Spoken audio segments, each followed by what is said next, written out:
saya Nomides Tamaras Debang dari kelas B dengan NIM 68. Di sini saya akan menjelaskan teori mengenai kalimat efektif dan paragraf efektif. Yang pertama yaitu pengertian. Pengertian kalimat efektif ialah kalimat yang dikatakan efektif apabila berhasil menyampaikan pesan, gagasan, perasaan, maupun pemberitahuan yang sesuai dengan maksud si pembicara atau penulis. Untuk itu, penyampaian harus memenuhi syarat sebagai kalimat yang baik, yaitu strukturnya benar, pilihan katanya tepat, hubungan antara bagiannya logis, dan ejaannya pun harus benar. Selanjutnya ialah pengertian paragraf efektif. Paragraf efektif yaitu bagian bab dalam suatu karangan, biasanya mengandung satu ide pokok dan dimulai penulisannya dengan garis baru atau alinea. Yang kedua ialah macam-macam dari kalimat efektif. Macam-macam dari kalimat efektif yaitu 1. Kalimatnya lengkap atau bukan fragmentasi.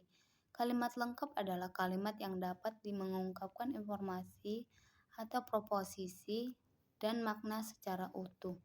Contohnya, hal yang berbeda akan kita jumpai dalam pengukuran aspek psikologis, sosial, dan pendidikan. Kedua, kalimat logis. Kalimat logis adalah kalimat yang informasinya atau proposisinya dapat diterima oleh akal sehat. Contohnya, akibat penghasilan produk kota meningkat, mereka akan berpindah semakin jauh dari pusat kota untuk menghindari keramaian dan kebisingan di pusat kota.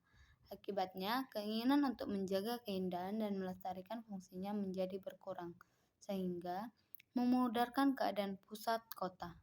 3. Kalimat hemat. Kalimat hemat adalah kalimat yang padat isinya, bukan padat kata. Contohnya ada yang berpendapat bahwa sekolah-sekolah dan universitas-universitas mengajarkan ilmu pengetahuan dan sudah lalu atau basi, kurang mengajarkan ilmu pengetahuan yang segar dan berorientasi pada masa depan. 4. Kalimat jelas dan tidak ambigu. Kalimat jelas adalah kalimat proposisinya mudah dipahami. Contohnya, berkurangnya air permukaan tidak saja mengurangi risiko banjir, melainkan juga mengurangi risiko erosi.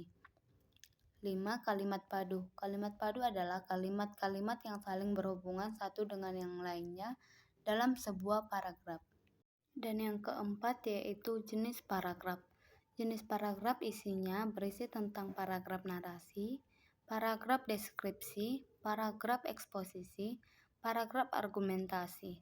Selanjutnya, kalimat utama berisi tentang paragraf deduktif, paragraf eduktif, paragraf induktif, paragraf campuran, paragraf ineratif fungsi, paragraf pembuka, paragraf penghubung, paragraf penutup, paragraf persuasi. Sekian dari hasil penjelasan teori mengenai kalimat efektif dan paragraf efektif. Terima kasih.